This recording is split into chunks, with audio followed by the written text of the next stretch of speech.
Et oui, encore en voiture, les journées sont longues et il y a beaucoup de choses à faire. Donc c'est très bien. Donc, aujourd'hui j'avais envie de vous parler de quelque chose qui est important parce que je vois que beaucoup de personnes font beaucoup d'amalgames et ça devient un petit peu compliqué à se comprendre. Entre monde éthérique et monde physique. Il y a des personnes qui mélangent les deux et qui s'imaginent que parce que vous avez travaillé sur un plan éthérique, sur le plan physique, tout va changer. C'est complètement faux. Et je vais vous expliquer pourquoi. Pourquoi c'est faux? Tout simplement parce que quand vous travaillez sur un plan éthérique, c'est clair que ça va influencer le plan physique pour certaines choses, mais pas en tout. Et en plus, si sur le plan physique, la partie physique a aucune envie de faire d'efforts, a aucune envie de changer, ce que vous aurez fait sur le plan éthérique va rester sur le plan éthérique, c'est très bien, parce que votre partie subliminale, votre âme sera libre, mais sur le plan physique, vous aurez du mal à en ressentir les bénéfices. Pourquoi? Eh bien parce que, encore une fois, beaucoup de personnes oublient que plan physique veut dire également plan matériel, mon physique, mon corps, mon cerveau. Mon cerveau, il n'est pas dépendant de ma partie éthérique. Mon cerveau, il est indépendant.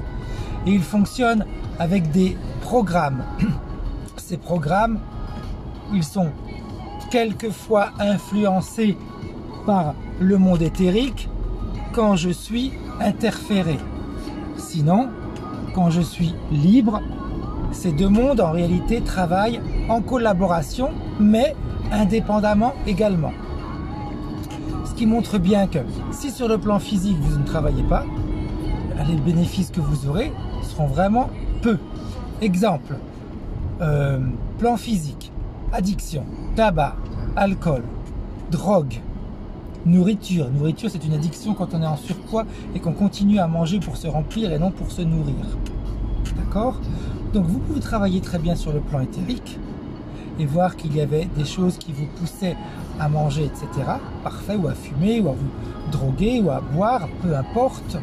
Mais si sur le plan physique, après vous ne mettez rien en place, ce que vous allez avoir fait sur le plan éthérique va vous aider, oui, certes.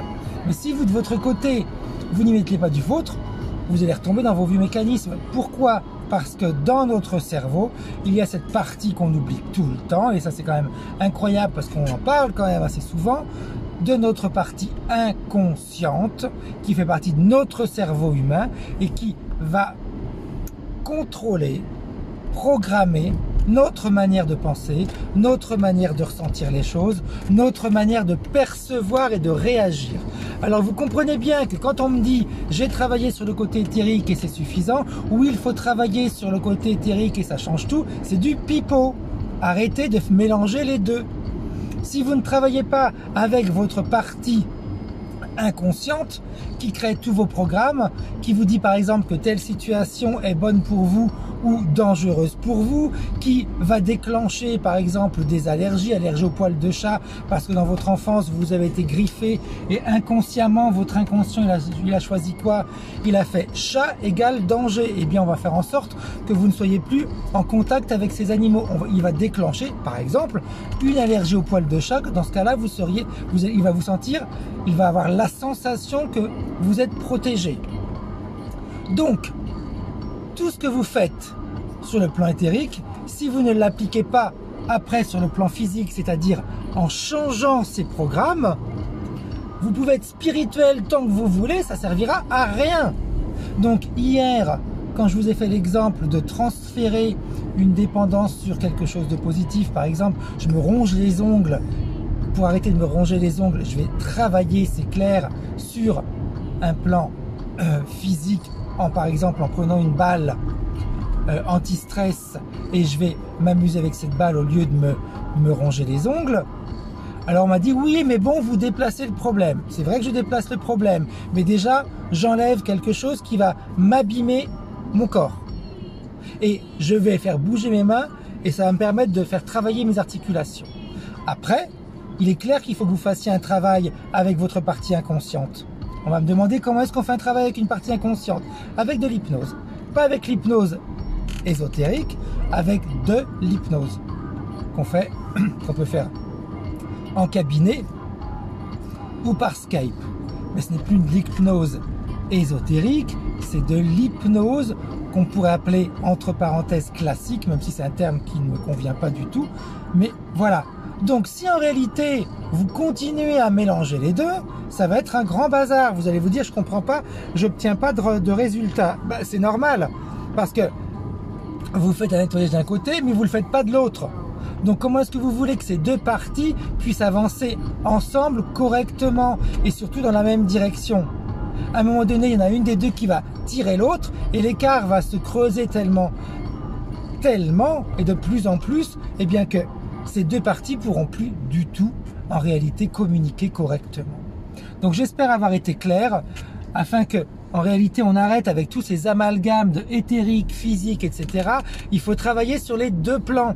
Donc quand on parle de dépendance, quand on parle d'émotionnel, quand on parle bien de maladie, etc. Oui, on va travailler sur le plan éthérique et en effet il y a des interférences qui peuvent déclencher des maladies et en effet il y a plein de maladies qui peuvent disparaître après avoir fait une séance d'hypnose éthérique, ça c'est clair, je le sais. Mais également, il est important après d'aller travailler sur les traumatismes que cette maladie a déclenché en vous. Et puis travailler sur tout ce côté qui peut être limité. On vous a dit que ça sera pour toute votre vie, etc., etc. Donc vous voyez bien qu'il faut travailler sur les deux plans. C'est hyper important. Sinon, vous faites un travail à moitié. Donc, spiritualité, oui, parfait, très bien, au contraire. Mais ayons un peu quand même les pieds sur terre. On est dans un monde de matière et c'est dans ce monde-là qu'on est en train d'évoluer. On n'est pas dans le monde spirituel. Donc, réellement, si vous voulez avoir du résultat, ayez les pieds sur terre. Ça ne veut pas dire s'ancrer comme j'entends. Un jour, je ferai une vidéo sur l'ancrage si ça vous intéresse. Mais réellement, les pieds sur terre, c'est de se dire, ok, moi je suis dans ce monde de matière. Ce monde de matière, il est régi par quoi? Par des émotions. Le monde éthérique n'est pas régi par des émotions. Le monde éthérique, il est régi parce que vous êtes réellement vous, votre origine, votre essence. Notre essence, elle ne vit pas d'émotions.